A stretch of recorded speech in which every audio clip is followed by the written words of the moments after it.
Anda mau rutinin aja 7 tiap hari, lihat aja selama 1 bulan, 2 bulan apa yang terjadi badan Anda.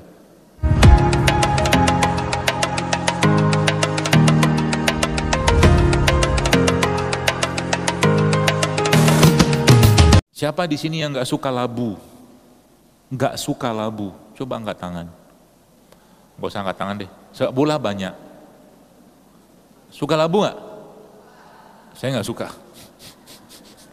Pertanyaannya saya sekarang, bagaimana cara saya membuat saya suka labu, kan gitu kan? Kalau udah pakai perangkat atau ya aplikasi syariat gampang. Anas bin Malik radhiyallahu anhu dulu nggak suka labu. Satu hari Anas melihat Nabi SAW makan labu, lahapnya luar biasa. Gitu. Lahapnya luar biasa. Setelah Anas bin Malik radhiyallahu anhu melihat Nabi SAW makan labu lahap begitu, maka Anas tidak pernah meninggalkan lagi labu sepanjang hidupnya gara-gara cintanya kepada labu atau kepada Nabi? Nabi. Jadi sekarang kalau saya ngajak Anda minum madu, kalau di luar ada yang jualan madu, asik nih.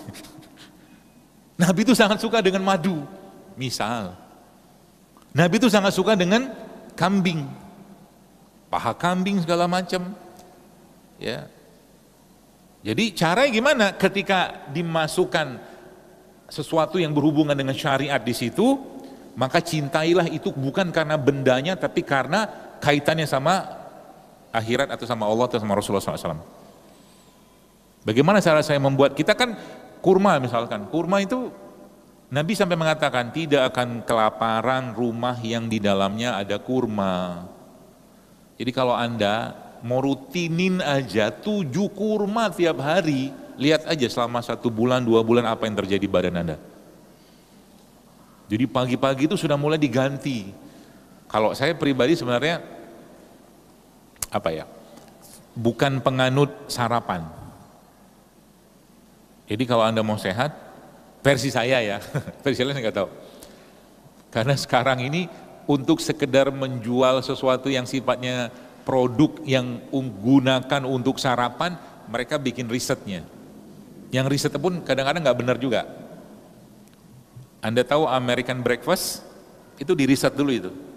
Untuk membuat satu produk, akhirnya orang makan American breakfast isinya apa? Kalori semua loh. Iya kan? Roti, pagi-pagi makan roti. Gitulah, seperti itu. Baik, jadi berarti sekalian ya, bicara tadi tentang sehatnya seseorang itu ya, dalam versi Quran, maka sebenarnya sehat yang paling utama itu justru malah bukan sehat fisik, tapi sehat jiwanya, hatinya, emosinya, itu dulu.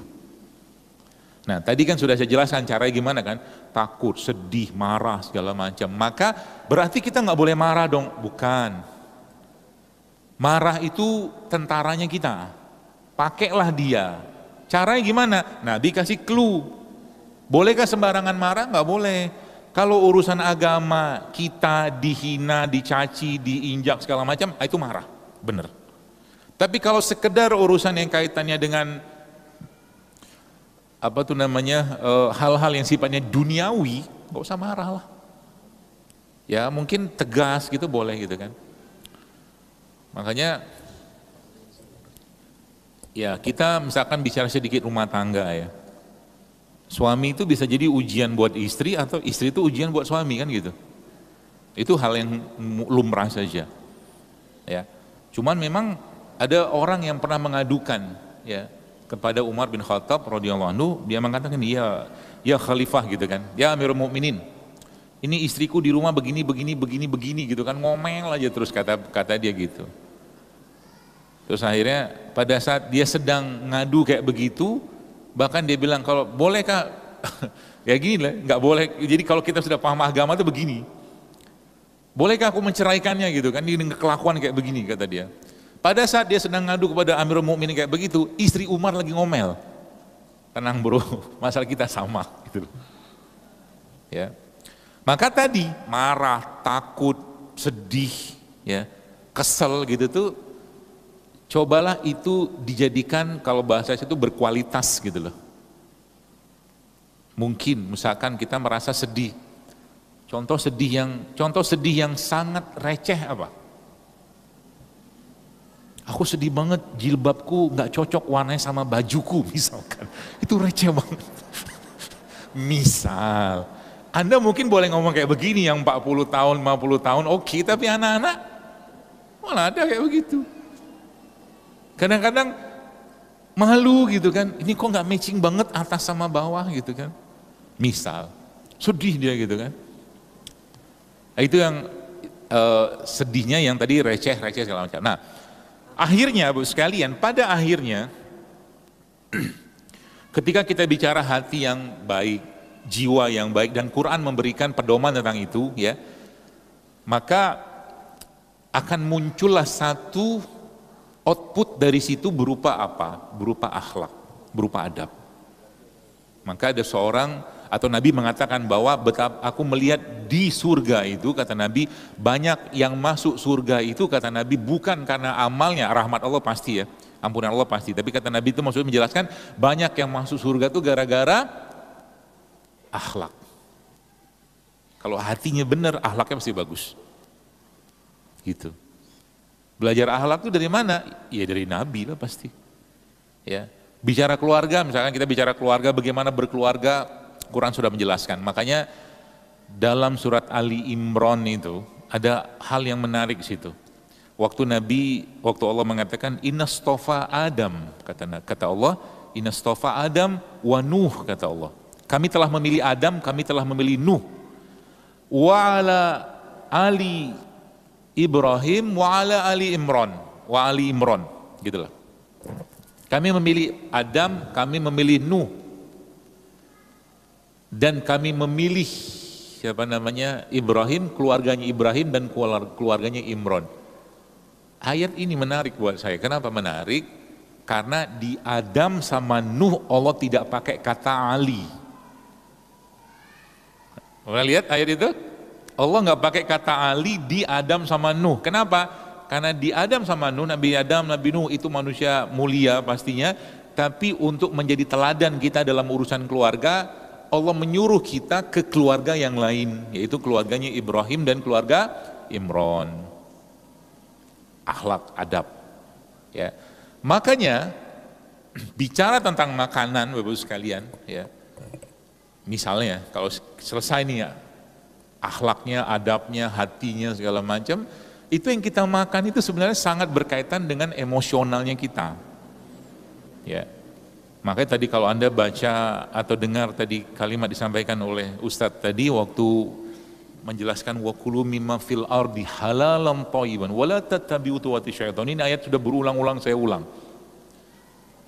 Allah menyuruh kita makan halal dan baik, kata Allah kan gitu kan. Tapi Allah bilang kita apa? Wala tattabi'u khutuwati syaitan, jangan ikuti langkah syaitan. Karena setan itu ayat berikutnya Allah menjelaskan, karena setan itu mengajak kalian, menyuruh kalian kepada perbuatan keji dan mungkar. Oke, ini ada makanan halal, makanan baik, jangan ikuti langkah setan karena setan menyuruh perbuatan keji dan mungkar. Oke, kita bikin antitesisnya. Berarti, nah lihat, kalau ada orang makan yang tidak halal dan tidak baik, ya, dia akan mengikuti langkah syaitan. Sampai kemana? Sampai ke perbuatan keji dan mungkar, gitu. Jadi perintah makan yang halal dan thayyib itu bukan dari kita, bukan dari manusia, tapi dari Allah. Masalah zaman sekarang kita nggak ngerti yang thayyib itu apa, ya.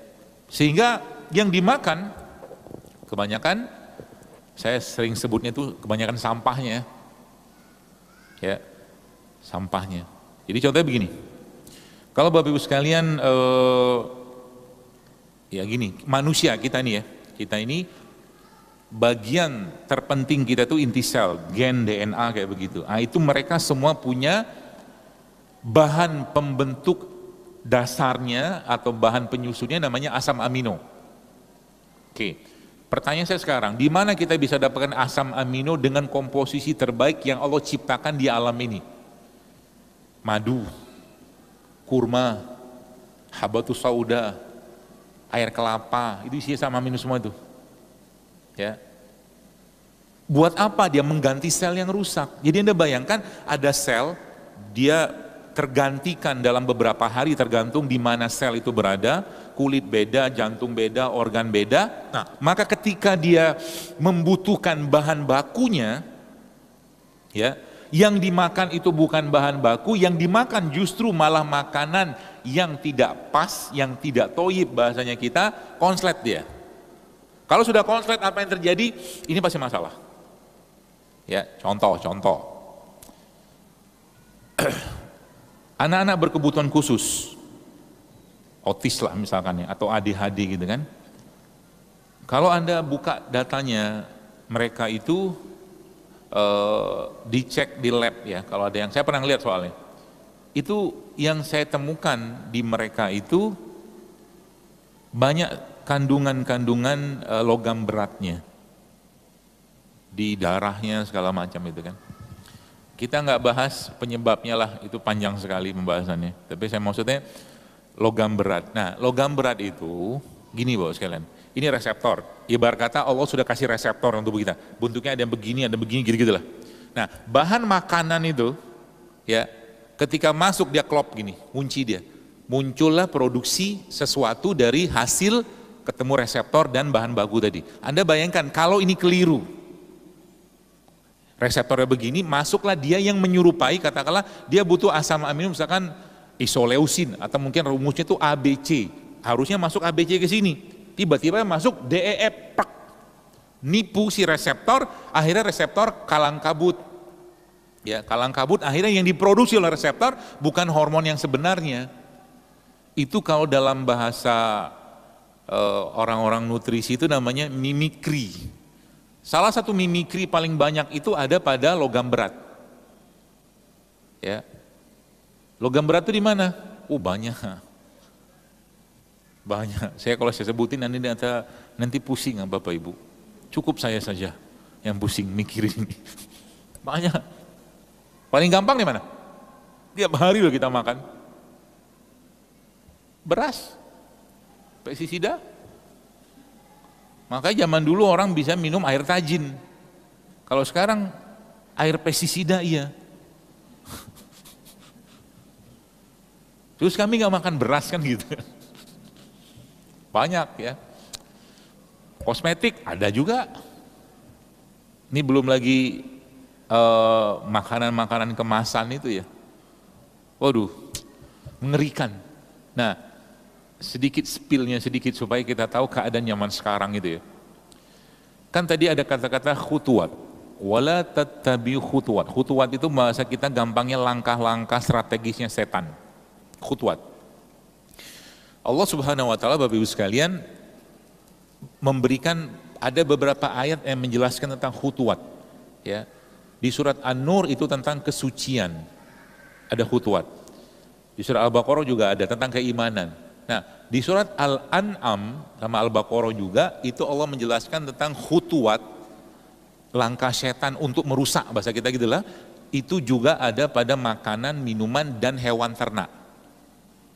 Jadi sekarang kalau Anda lihat hasil pertanian kita udah berantakan kayak begini, khutuwat di situ ada setan iblisnya. Ya. Makanan, minuman sudah sempurna kerusakannya. Ya. Tanah kita ada rusak ya, buah-buahan zaman sekarang udah, aduh, yang kita makan tuh tahap apa lagi, nggak tahu intiselnya ada apa, masih ada apa enggak gitu loh. Ya, jadi kalau bukan cara sih, kalau Anda mau tanya misalkan Anda di depan saya ini, ibu bapak sekalian ngasih saya anggur, misal ya, terus Anda kasih jeruk sunkist, misal, sama Anda kasih saya air kelapa. Kira-kira saya pilih mana? Kenapa saya pilih air kelapa? Karena banyak postingan dokter tentang air kelapa gitu, bukan. Yang saya tahu sampai detik ini di Indonesia, kelapa itu masih belum disemprot, itu aja. Jadi dia masih aman. Ya. Dan saya bersyukur sekali disemprot ya kan. Jadi orang tanam kelapa sekarang tanam aja, tumbuh aja. Yang orang bilang tanah kita tanah surga gitu loh. Kalau yang ini, anggur ini, dikirim dari mana? Jeruk sankis, katakan, dikirim dari mana? Kita nggak produksi gitu kan? Jadi kalau ditanya berarti makanan terbaik bagi penduduk negeri itu apa? Yang Allah ciptakan di situ.